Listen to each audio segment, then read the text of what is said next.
자, 여러분 안녕하세요. B급 기자입니다. 오늘은 제가 최근에 취재를 하면서 겪었던 일을 바탕으로 얘기를 해볼게요. 주제는 뭐냐면 바닥에 앉아서 하는 인터뷰입니다. 얼마 전에 항공, 여행업계 관계자들이 모인 회의가 하나 진행이 됐었습니다. 코로나 때문에 항공업, 여행업 쪽에 시장이 너무 안 좋으니까 이쪽 업계 사람들이 모여서 회의를 한 다음에 이제 정부에 건의를 하는 그런 회의였어요. 회의가 끝나고 간단하게 기자회견이 진행이 됐습니다. 인터뷰 대상은 항공업계의 가장 대표라고 할 수 있는 대한항공 우기홍 사장이었습니다. 대한항공 사장이죠. 호텔 회의실에서 회의가 끝났고요. 회의실을 바로 나온 다음에 복도에서 인터뷰가 진행이 됐습니다. 우기용 대한항공 사장이 이렇게 인터뷰 자리에 딱 자리를 잡았고 방송 카메라들이 이렇게 쭉 들어섰어요. 그러면 카메라 밑으로 취재기자들이 주저앉기 시작했습니다. 바닥에 자리를 깔고 앉은 거예요. 복도 바닥에. 이날 취재기자가 좋게 한 30명 정도 왔었거든요. 저는 카메라 이렇게 옆에 서가지고 사장님 뭐 이번에 회의에서 어떤 내용 나왔어요? 뭐 건의사항 어떤 거 하실 거예요? 뭐 이런 질문들을 했고요. 구석진 의자에 앉아 계시는 한 기자분 빼면은 거의 대부분의 취재기자들이 바닥에 자리를 잡고 앉아서 타이핑을 치기 시작했습니다. 근데 저는 개인적으로 이렇게 바닥에 앉아서 하는 인터뷰를 정말 혐오합니다. 사실 기자회견이라는 게 좀 그래요. 나올 수 있는 얘기가 뻔합니다. 이날 회의의 성격과 그리고 참여 인물만 봐도 대충 기자회견에서 어떤 얘기가 나오겠다 가늠이 돼요. 사실 항공관광업계가 어려워가지고 이쪽 업계 사람들이 모여서 회의를 해. 회의 끝나고 인터뷰에서 무슨 말을 할 수 있겠습니까? 우리 항공업이 어렵습니다. 여행 방역 지침 풀어주세요.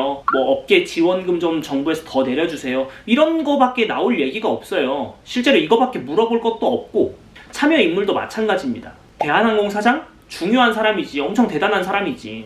하지만 엄청나게 파격적인 메시지를 내놓을 수 있는 포지션이 아니에요. 대한항공을 보유하고 있는 조씨 일가 이런 사람들이면 모를까? 이날 인터뷰한 사람은요, 우기용 사장이라고 대한항공의 전문 경영인, 그냥 속된 말로 월급쟁이 사장이에요. 당연히 오너가가 아닌 사람이 기자들 앞에서 메시지를 내놓을 수 있는 건 제한적입니다. 굳이 그러니까 받아 적고 있을 필요가 없다는 거지. 바닥에 앉아가지고. 물론 이제 취재 환경상 주저앉아서 인터뷰를 할 수 있습니다. 자리가 없거나 공간이 되게 협소하거나 그리고 되게 사안이 시급한 문제라면은 바닥에 앉아서 해야지. 나도 그렇게 합니다.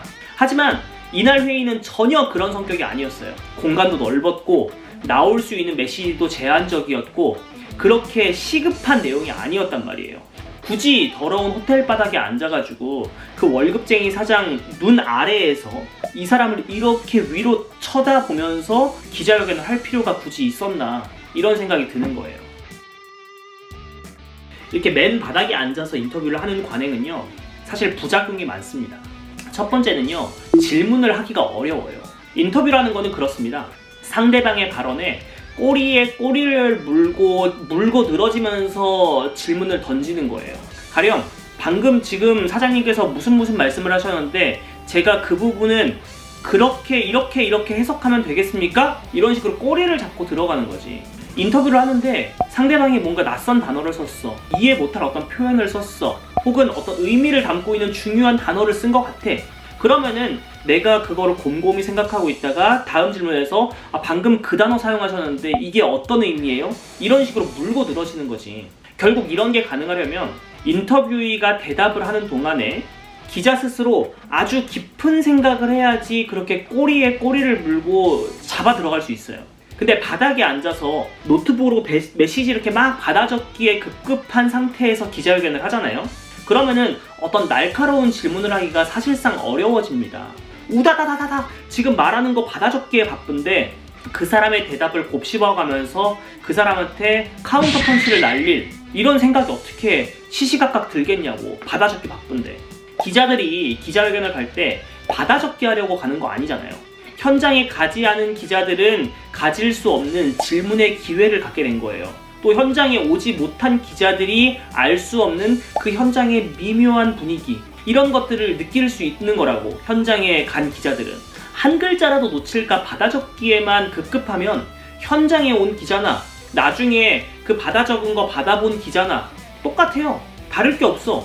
그럴 거면 뉴스 통신사 기사 받아보지 왜 굳이 새벽부터 기자회견장에 나가냐고.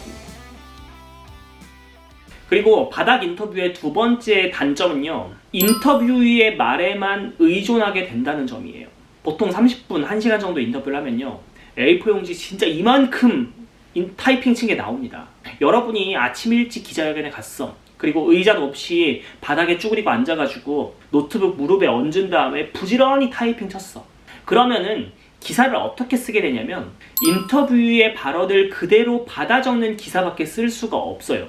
받아 적기 급급하면은 그 발언의 뉘앙스, 그때 그 말을 할 때 그 인터뷰의 표정, 그리고 어떤 내용을 강조해서 말했는지 이런 것들은 다 휘발되고 사라져버려요. 나한테 남은 거는 그 사람의 발언을 우다다다 받아 적은 그 메모장 텍스트가 전부란 말이야. 냉정하게 말하면 기자회견에 다녀왔지만 어떤 말이 오가는지 기억나지 않아요. 결국 그러면 기사를 어떻게 쓰냐면 내가 타이핑 친 텍스트 파일 이렇게 쭉 열어봐. 그래서 인터뷰에 대답한 거 들어보고, 아, 대한항공 사장은 뭐라고 말했고 어쩌고 저쩌고 말했다. 그래서 정부에는 어떤 걸 요구했다. 그 직접 인용 문장만 활용해서 기사를 쓸 수밖에 없는 거예요. 이럴 거면은 굳이 기자가 왜 나가, 기자회견장에. 타이핑 잘 치는 속기사 보내면은 우리보다 훨씬 빠르게 잘 쳐줄걸? 제가 지금까지 기자 생활을 하면서 인상 깊은 기자들은 대화의 나열이 아니었습니다. 인터뷰 현장에서 본 아주 사소한 것, 남들이 거의 못 들었을 단어, 다 들었지만 그냥 넘겨버렸던 그 단어 하나, 그리고 발언하는 동안에 핵심 참모들의 어떤 민감한 반응, 이런 사소한 것들을 잡아내서 거기에 살을 붙이고 그런 행동들을 해석하는 그런 기사들이 현장감 있는 좋은 기사라고 전 생각을 했거든요. 근데 받아적기에만 급급하면 결국 내가 쓸 수 있는 기사는 내가 우다다다 타이핑 친 그 텍스트에 기반한 그 사람의 발언 나열하기, 요 정도 수준밖에 될 수 없다는 거죠. 그리고 세 번째, 무엇보다 모양새가 좀 빠집니다. 아니 솔직히 말해서 대한항공 사장이 뭐 그리 대단한 사람이라고 기자들이 바닥에 앉아서까지 이렇게 질문을 합니까? 나는 한국경제TV에 다니고 그 사람은 그냥 대한항공 다니는 그냥 둘 다 월급쟁이야. 바닥에 앉아서 기자회견을 하는 상황이 되면 나는 꼭 그런 생각이 들더라고. 내가 저 사람 지금 발치에 앉아가지고 이렇게 위로 쳐다보면서, 위로 간신히 이렇게 쳐다보면서 질문하고, 그리고 그 사람이 입대기 시작하면은 그 사람 입모양 보감 봐가면서 막 받아적기 급급하고, 그런 걸 보면은 저 사람이 우리를 얼마나 우습게 생각할까? 난 솔직히 이런 생각이 매번 들어요. 그래서 일부러 안 앉습니다. 정말 중요한 사람이 아니면, 뭐 예를 들어서 국토부 장관 기자회견을 해. 그러면 다 하나부터 열까지 다 받아 적어야지. 근데 물론 국토부 장관 기자회견은 바닥에 앉아서 안 해요. 의자에 앉아서 합니다. 정말 중요한 사람들 인터뷰는요, 바닥에 앉아서 안 해요. 어떤 기자회견 장소를 마련을 해놓고 기자들이 앉을 수 있는 의자를 마련을 해놓고 기자들이 마이크 켜놓고 질문하고 그 사람도 마이크 켜놓고 대답하고, 이런 식으로 하는 거지, 별 대단하지도 않은 사람들이 보통 바닥에 앉아서 인터뷰를 하도록 만들어요. 굳이 그런 거에 기자들이 딸려갈 필요 없다는 거지. 그래서 아무튼 그래서 저는 애지간한 사람이 아니면 쪼그려 앉아서 기자회견 안 합니다. 가오가 좀 빠지잖아. 모양이 좀 안 살잖아요. 예전에 언론계에 처음 발을 들였을 때 어떤 선배 기자가 이런 얘기를 해줬습니다. 기자는 대통령보다도 위에 있고 동네 시장 상인들보다도 아래에 있는 사람이라고. 나는 이 얘기가 기자는 누구를 만나든 동등한 눈높이에서 대화를 하는 직업이다라고 저한테 설명해 준 거라고 생각해요. 물론 이해는 합니다. 기자들이 뭐 빨리빨리, 그리고 온라인 속보기사 쓰는 거에 너무 익숙해지다 보니까 그걸 처리하기 위해서는 인터뷰의 발언을 빠르게 받아 적는 것 외에는 방법이 없어요. 하지만 그렇다고 해도 굳이 쪼그려 앉을 필요는 내 생각에 없다고 생각해요. 어차피 뉴스 통신사, 연합뉴스, 뉴스원, 뉴시스, 이런 뉴스 통신사가 인터뷰 워딩 받아 적는 일은 그들의 몫이에요, 사실. 그 워딩을 바탕으로 가장 먼저 가장 빠르게 속보성 기사 올리겠죠. 그게 뉴스 통신사의 역할이에요.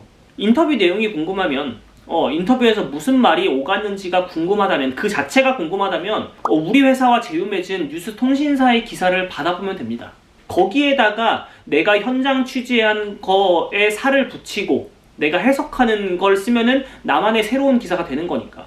또 요즘 얼마나 기술 좋습니까? 녹음기 어플 켜놓고 기자회견 끝나서 한 30분 정도 내가 이어폰 끼고 다시 타이핑 쳐보면 돼. 인터뷰 말하는 도중에는 굳이 텍스트를 치지 않고 저기 현장 취재를 한다거나 어떤 사람들의 표정을 잘 본다던가. 그리고 요즘에는 또 어떠냐면요, 녹음을 하는 동시에 이 사람이 지금 무슨 말을 하고 있는지를 AI로 다 풀어주는 그런 어플들도 있어요. 저는 클로바 노트라는 어플을 씁니다.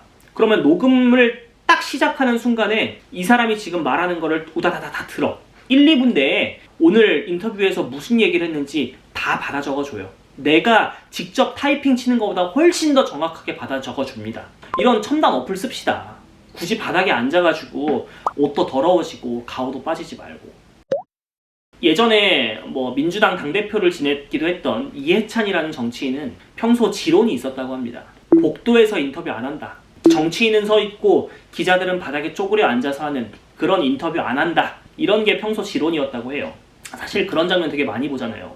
정치인한테 기자들이 한 말씀만 해주세요. 오늘 회의에서 무슨 얘기 나왔죠? 이렇게 인터뷰 들이밀고 정치인이 이렇게 서서 대답하고 기자들은 그 밑에 쭉 자리 깔고 앉아가지고 인터뷰 받아줬고. 이해찬 전 대표의 그런 인터뷰에 대한 지론, 복도에서 인터뷰 안 한다, 그런 지론이 물론 기자들의 날카로운 질문을 피하기 위한 핑계일 수도 있어. 하지만 저는 이 지론이 정치인과 기자가 동등한 눈높이에서 같이 다이다이 뜨자, 나는 그런 걸로 읽혔어요. 갑자기 마이크 들이밀잖아.